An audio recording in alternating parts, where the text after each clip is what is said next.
Hola faces. So it's like 2 something in the morning, and like a typical vampire, I am getting all my shit done for tomorrow. Ran my errands, went to the grocery store, got some blacks, blunts, typical shit, right? But I also decided to get my hair ready for the interview tomorrow. And earlier we had the great hair debate where we discussed if I should wear my locks in an updo or bun or a nice little style to the back.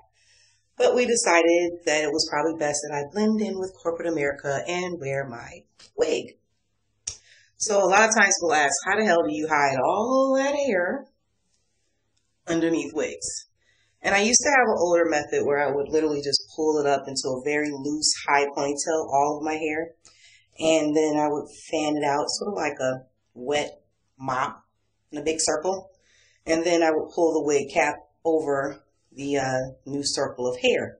And that helps pull the hair up about 6 inches. So if you have hair that's on your shoulders or to the mid area, you can still probably use that method. You just pull it up into a loose ponytail and mop it out, pull the cap down. But since I've sort of gotten too long for that method, I now do the braid method, where you can see I've already gotten started just corn rolling my hair to the back. And that pulls it up probably about a good 3 inches. But when I get done doing the braids, it should be about 6 across when I'm done. I'll come back and show you the next step. Okay, so I'm back. And like I said, I have about 6 big jumbo penitentiary braids, as I call them. And what I do now is secure a wig cap over the top half, but I need 2 hands, so bear with me.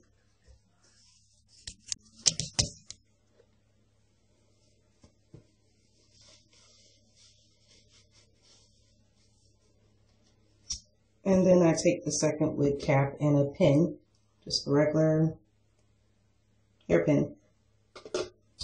And I took my bottom braids and a second wig cap. Then I use the hairpin to stick it into the pantyhose and then stick it into a lock at the top so that it sort of pulls these back braids up some more. So, as you can see, I have pretty much all of my hair hidden.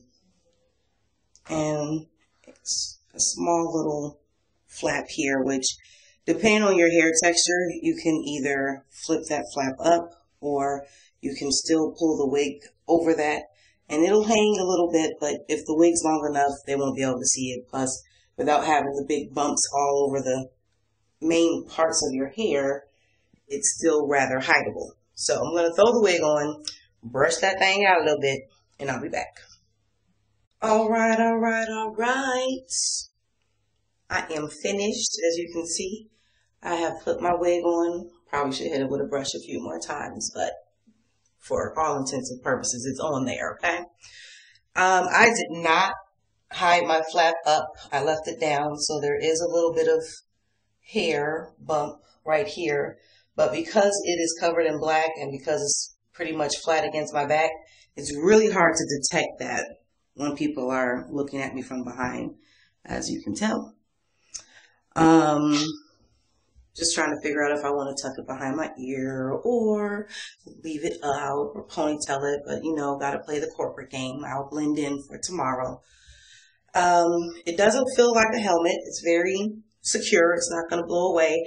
I took the rubber bands that are usually on the inseam of the wig and I tied them up underneath my flap so it secures the wig. It's not going to go anywhere.